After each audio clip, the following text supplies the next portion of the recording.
Okay, so I want to do my fourth installment of IsroPalestine.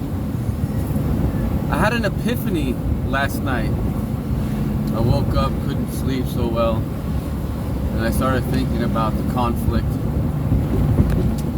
And the main idea that I was getting was basically that this is a tremendous opportunity to learn from. It's a tremendous opportunity.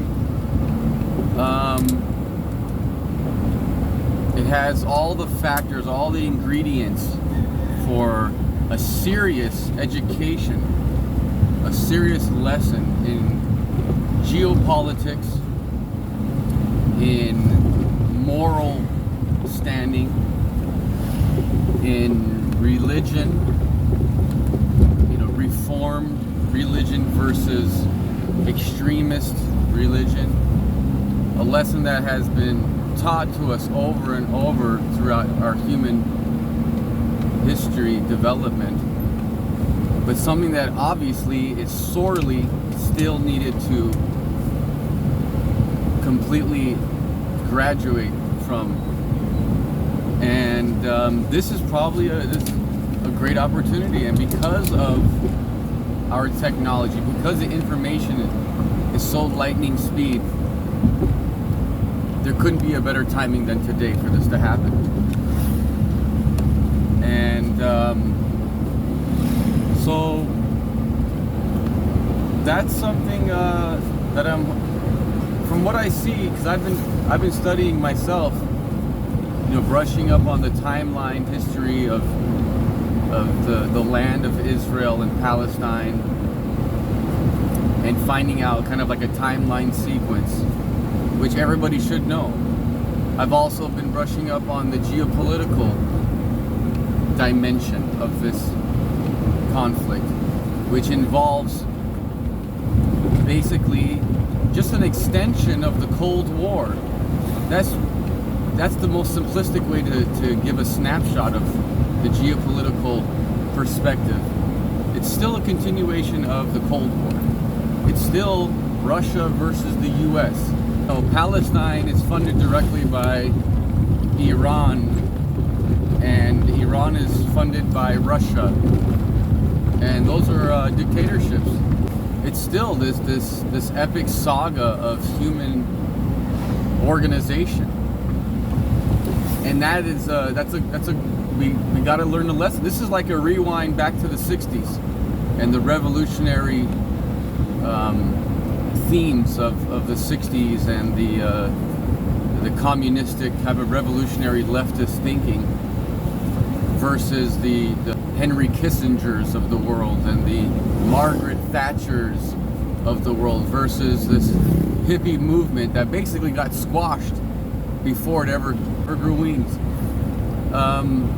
It's coming up again. It's the same type of divide, and it's reminding us of what we need to know better. Is that if you don't have a strong moral conviction, you'll be caught off guard in a situation like this, where you actually do need to not be so naive. This conflict as well made me rethink my own moral standing as well. It only can be healthy for each and every one of us to reconsider our moral standing and once again reacquaint ourselves of what we actually believe in, and what is the direct consequences of our moral beliefs. That needs to be analyzed deeply on an individual level. Let's not lose this opportunity. This could be a serious turning point for the entire world. Democracy, free markets. There's no other way to look at it, in my opinion, that we cannot move forward as a global community without every nation having those two founding prerequisites. Look at Iran. Iran is a country of super educated people that are fully aware of what's happening right now. They are fully aware that they are under a dictatorial regime, extremist regime, that is absolutely wrong on all human ethical levels. They know it, every single one of them, but they're trapped. Those people are essentially taken hostage from the global community, as well as Russia. And you can just look at the allies, look at the axis of power on that eastern axis, and you'll just see the same thing in each and every ally of that axis.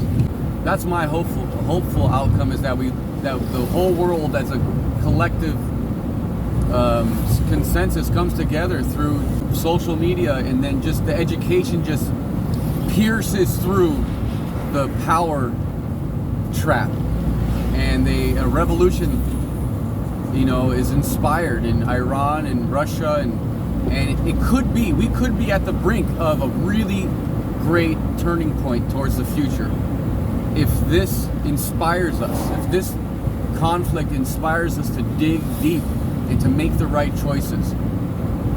It's taken us a long time to get here, so I'm hoping that we don't miss the point on it. All right, so those are my thoughts for this morning. Cheers.